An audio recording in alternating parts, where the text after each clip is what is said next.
supporting my girlfriend and her brothers after she lost both parents to cancer. I've managed housework and our relationship. Anyone who reads all of this, thank you for taking the time. I appreciate you. We have been together for years, and we truly love each other. But this has been a very difficult time for us, especially for her and her brothers, 17, 15. When they both passed in October/November, we had to work on moving out of our apartment and into her parents' house to be there to take care of her brothers. She is in so much grief. I notice she is very gradually getting better, but I know that it will always stick with her. I've done a lot to research grief and trauma of someone losing their parents. I've read a lot how it affects relationships immensely. Things have been very tough, and it really breaks my heart that this happened to them, and I want to be able to do whatever I can to support her and her brothers. Ever since it happened, she has been different, of course. I understand that this is a huge impact on her emotions, causing her to have different behaviors. She even told me that she is a different person now. She was distant for a while, and she had thoughts about breaking up.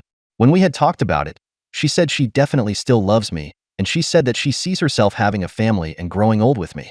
It still confuses me because I can tell she is very torn and undecided, though I know she meant it when she said she sees us always being together. While the both of us have hurt each other a few times through our past, we've always stuck together. I've definitely made some mistakes in our relationship, being a young American male who is still growing up and learning how to be a great partner. I have never cheated though, just made some poor decisions that affected the relationship a few times since we fell in love young and are growing and learning together. I truly do love her and know that I do. So I do what I can to improve myself for her and grow to be a better person. I have been making great progress with that. I will never give up, and I will always do what it takes to make improvements in myself to strengthen our relationship. I do fear that sometimes I may not be giving her enough space, because she has said she really needs that now. I do give her the space when she needs it, but man, I just really care about her and her losses and her well-being, and I just want to make sure that she is always doing okay. I work a lot of hours, but when I am home, I always use my time to check in on her. I always ask how her day went, I listen to her. I always tell her she is right, and I make sure not to criticize or question what she says. She speaks, and I listen and support it. I read that when a woman loses her parents, one of the best things you can do for her is the housework, so she doesn't have to worry about those little things and can take more time for herself. When I can, I do things around the house like take care of the garbage or do the dishes or clean the counters or any other housework that I see needs to be done. I know, that's something I should do anyway. I'm still finding out where everything goes in their house, or else I would clean a lot more things. I offer to, but she tells me that she would rather clean certain rooms or cupboards so she can organize it how she wants.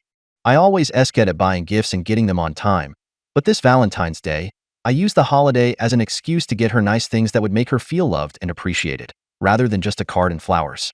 I really enjoyed doing this. Not that I've never gotten her gifts before or anything, but I realized that somewhere along the road I had stopped caring about giving gifts after being together so long.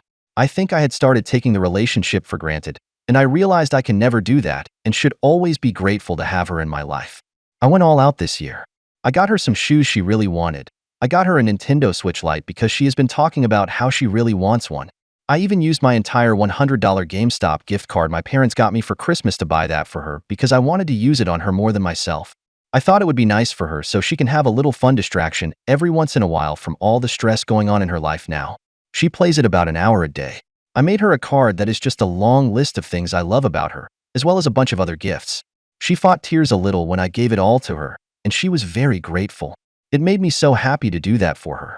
She even posted about it and told everyone how it made her so happy and that she loves the person I am becoming, and that she is so grateful that I have seen her at her absolute worst and still stuck with her. This was very nice because it's been a while since she has posted anything about me. Anyway, we had a great night, and she hasn't been distant after that.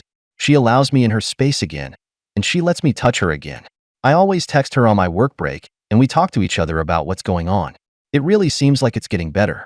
We are still adjusting to this new life though, living in this house now and taking care of her brothers and all. She has always been very quick to react emotionally. She gets angry a lot, and I always feel like it is my fault. I do not understand all of what it is I do that angers her, but I'm very focused now on identifying what triggers her so I can avoid it. She has always had a funny way of kidding around, but I've known her for a while and I can tell when she is joking and when it comes from a place of intent. Lately, she has been kind of friendly, picking on me more than usual, but she calls me names that she finds humorous, but I find slightly hurtful. When I look sad after she calls me something, she immediately knows what she did but asks what happened and why it hurt me. I really do understand she's kidding, and know she's been through a lot of trauma and is trying to cope, so I usually just laugh and take it. This paragraph is going to be kind of dumb. She has always fantasized a lot about her fave musical artists and comedians and celebrities. She has always been very into pop culture, and she knows the names of so many actors, and she knows so many artists and bands. She always talks about some of her favorite celebrities, and then talks about how she wants to marry them or have their baby, or how they're the most beautiful person in the world, etc. It's just the way she talks about her favorite icons. She is really into this new musical artist, and she always talks about how she wishes they would top her and how all she wants is them. She just went to this artist's concert this weekend, and she got to meet them and get a good picture with them and everything, and she had an incredible night. She kept me updated throughout her night. When she got to meet them, she sent me the picture, and I replied really excited and told her how it's so awesome and how I'm so happy for her. I feel like that is the right and best thing to do. Then she said it's her and her baby daddy, and I didn't reply until she texted me something else because I just wanted to say that they are not, and that it makes me feel bad when she says things like that. I know it's me projecting, but I know that if I did say that, she would be like, "Are you serious? Ugh, hi." And it would have caused a fight. I know that this is just my insecurities and me being sensitive, and it shouldn't actually make me feel bad. It still makes me feel bad though, because I want her to just want me and not talk about other people like that. But that's not right, because it is selfish of me to want her to not like anyone else more than me. I understand it is just jealousy and insecurities, and I'm working on getting over that. Just earlier, I mentioned how I finally decided I want to go back to school at the community college this fall. She has planned to go back to school as well. After I mentioned it, her mood and tone slightly changed. She said that it's what she has planned to do for a while, and that we couldn't do it at the same time. I asked why, and she started to talk but had to think a little before she said that we both can't be gone all the time. I asked why again, and she just exaggerated a sigh. I asked if it's because she doesn't want me to go to the school too, or something like that, and she got angry at that. I immediately understood I shouldn't have said that, because I think I pretty much accused her of not wanting me to be at the school while she is there. She denied that, and said that we can't both be gone from the house all the time. I said I'm pretty much gone all the time anyway because of work. She continued to be irritated with me. She said that someone has to be able to give her brother rides when he needs them, for school and for his musical rehearsals and other things. With my work schedule, I'm never available to give him rides already. So I am confused, because if I'm always gone for work and she is going to go to school and be gone all the time, then how would that work? I asked her that, and she just said, "Whatever, dude. I'm so tired, I'm just going to sleep now." I was quiet for a few moments, and I got up and left the room for a while because I didn't want anything to escalate, and I thought it would be best to give her space. I understand that this is only my perspective of this conflict, but I don't know if I am wrong or not. When I came back, she was already asleep, so I couldn't tell her I apologize. So I texted her, "I am sorry for making you mad.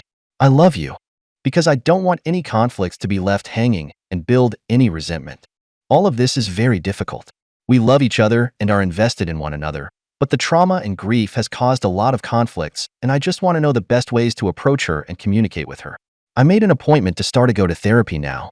I go in 2 days. She told me she is happy for me and proud of me for making that decision, because I have been diagnosed with major depression years ago, and have always had a very hard time struggling with my depression. Also, with my relationship being tense at the moment, I thought this could help me with these problems I'm having now, so I can make things better for myself and for her. I don't know how to wrap this up, but I have said enough to give an understanding of what's happening. If anyone wants more info to give more insight, you may ask.